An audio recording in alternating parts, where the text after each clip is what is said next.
స్తోత్రం స్తోత్రం స్తోత్రం స్తోత్రం. ఈ రాత్రికాల సమయంలో ప్రశస్తమైనటువంటి సన్నిధిని సముఖాన్ని మనకు అనుగ్రహించినటువంటి దేవదేవుని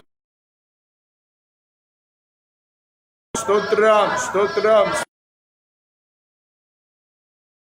దేవునికి స్తోత్రం చెబుదాం. స్తోత్రం స్తోత్రం స్తోత్రం స్తోత్రం స్తోత్రం స్తోత్రం స్తోత్రం స్తోత్రం. హల్లెలూయా హల్లెలూయా హల్లెలూయా హల్లెలూయా హల్లెలూయా హల్లెలూయా. మంచిది క్రీస్తునందు దేవుని బిడ్డలారా, ఈ రాత్రికాల సమయంలో శ్రేష్టమైనటువంటి దేవుని మందిరానికి, దేవుని సమకూలానికి చేరి వచ్చిన మీ అందరికి కూడా మన రక్షణ సర్వశుభాలు కలుగునుగాక. ముసలోళ్ళు తెరుస్తున్నారు నోరు, కుర్రోళ్ళకు నోరులు రావడం తెరవాలా గట్టిగా. ఒక మాటను మనం చదువుదాము. విలాప వాక్యములు 2వ అధ్యాయం 18. నేను చదువుతున్నాను, మీరు చూడండి. జనులు హృదయపూర్వకముగా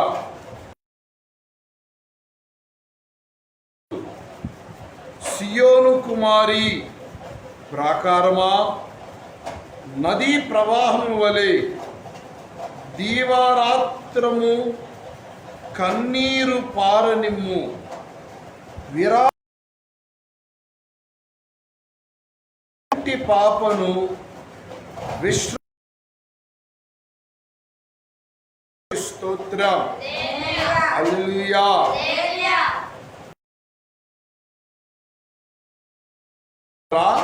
మనం చదువుకున్నటువంటి ఈ మూల్యమైనటువంటి లేఖన భాగము, మనము దేవుని ఎదుటికి వెళ్ళినప్పుడు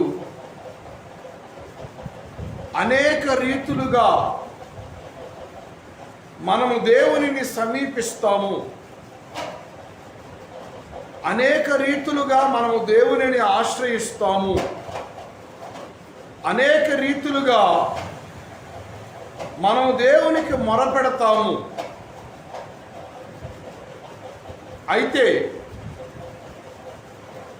మనము దేవుని దగ్గర నుంచి బలమైనటువంటి కార్యాలు,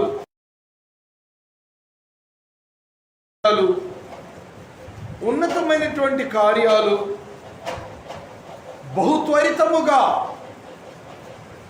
దేవుని యొద్ద నుంచి పొందుకోవాలి అంటే ఓ చక్కని అనుభవాన్ని, ఓ చక్కని మార్గాన్ని పరిశుద్ధాత్ముడు మాట్లాడుచు ఉన్నారు. ఏమిటయ్యా అంటే, సియోను కుమారి, ఓ ప్రాకారమా, నీవు దీవారాత్రము కన్నీరు పారనిమ్ము. ఓ నదీ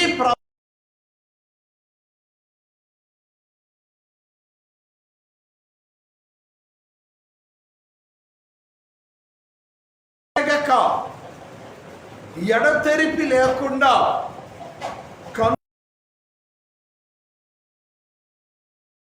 మాటలాడుచు ఉన్నాడు. దేవునికి స్తోత్రం హల్లెలూయా.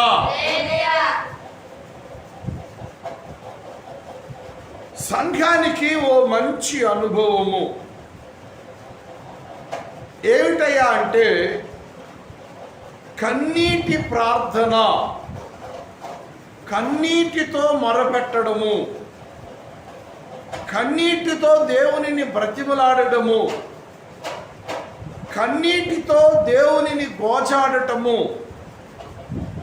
ఇది సంఘాలలో, ప్రతి సంఘాలలో కనిపించవలసినటువంటి శుభ లక్షణము. దేవునికి స్తోత్రం. వేడుకలు, విందులు, చిందులు, ఇంకేంటి ఏమండి, అన్నీ విందు కార్యక్రమాలే, అన్నీ సంతోషభరితమైనటువంటి కార్యక్రమాలే. తప్పు లేదు, తప్పు అని నేను చెప్పడం లేదు. నీ ఆత్మీయ జీవితం ఎంతకాలమో నాకు తెలియదు.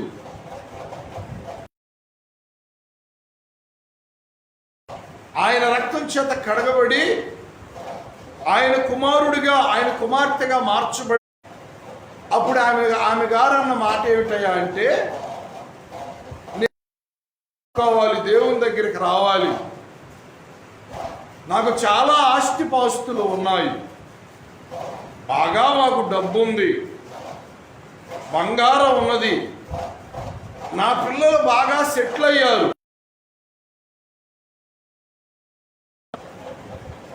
నాకు ఏ విషయం దేనికి రావాలి, ఆయన దేనికి నమ్ముకోవాలి అన్న. మీకేమర్థమైంది చెప్పండి? అంటే ఇప్పుడు దేవుణ్ణి నమ్ముకున్న వాళ్ళందరూ కూడా ఏదో తక్కువైందని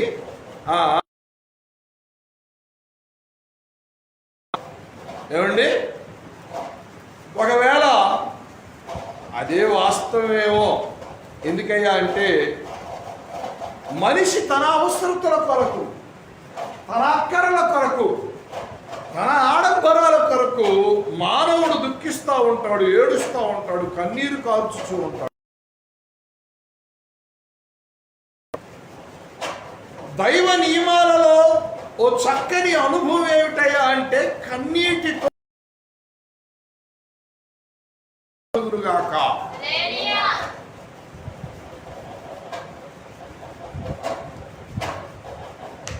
రెండవ రాజుల గ్రంథము 22వ అధ్యాయము 19వ వచనాన్ని, రెండవ రాజుల గ్రంథము 22వ అధ్యాయము 19వ వచనము.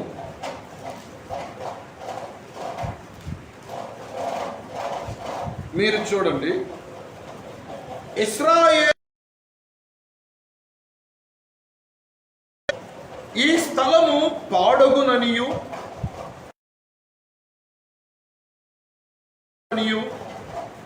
నేను చెప్పిన మాటలను నీవు ఆలకించి మెత్తని మనస్సు కలిగి యెహోవా సన్నిధిని దీనత్వము ధరించి నీ బట్టలు చింపుకొని నా సన్నిధిని కన్నీళ్లు రాల్చితివి గనుక నీవు చేయు మనవిని నేను. స్తోత్రం, హల్లెలూయా. ఓ మంచి అనుభవాన్ని మనం చూస్తూ ఉన్నాము. ఏమిటి ఆ అనుభవం అయ్యా అంటే, ఓ రాజు, ఎవరు ఆ రాజు అయ్యా అంటే,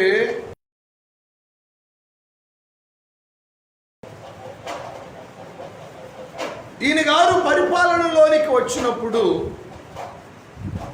ఈయన గారు దేవునికి ఏది ఇష్టమో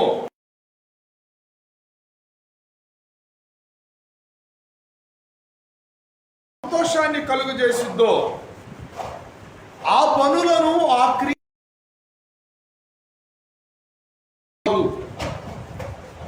అందులో భాగంగానే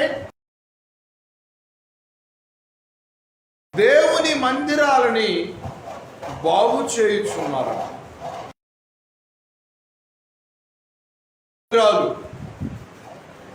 సుప్తావస్థలోనికి లేదా పాడైపోయినటువంటి మందిరాలు ఏమండి పని జరగకుండా నాశనమైపోయి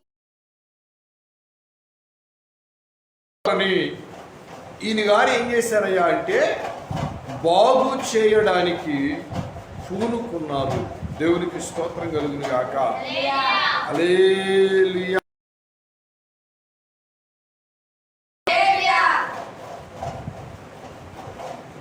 ఆ బాగు చేసేటువంటి క్రమంలో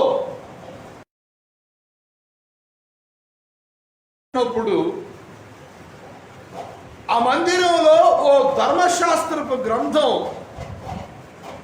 అక్కడున్నటువంటి వ్యక్తులకు దొరికినది. జాగ్రత్తగా వినాలి నా మాటలు, నా వైపు చూడండి. ఏం దొరికింది? ధర్మశాస్త్రపు గ్రంథము ఆ బాగు చేయుచున్నటువంటి వారికి దొరికినది. ఆ ధర్మశాస్త్రపు గ్రంథాన్ని తీసుకొని దాని ప్రకారము వారికి పూర్వం బ్రతికినటువంటి వారు దాని ప్రకారము జీవించకపో రాజు గ్రహించినప్పుడు ఏడుస్తున్నాడు, దుఃఖిస్తా ఉన్నారు. ఏమండి? గుండెలు బాదుకుంటా ఉన్నాడు. ఇంత గొప్ప దేవునిని సేవిస్తూ,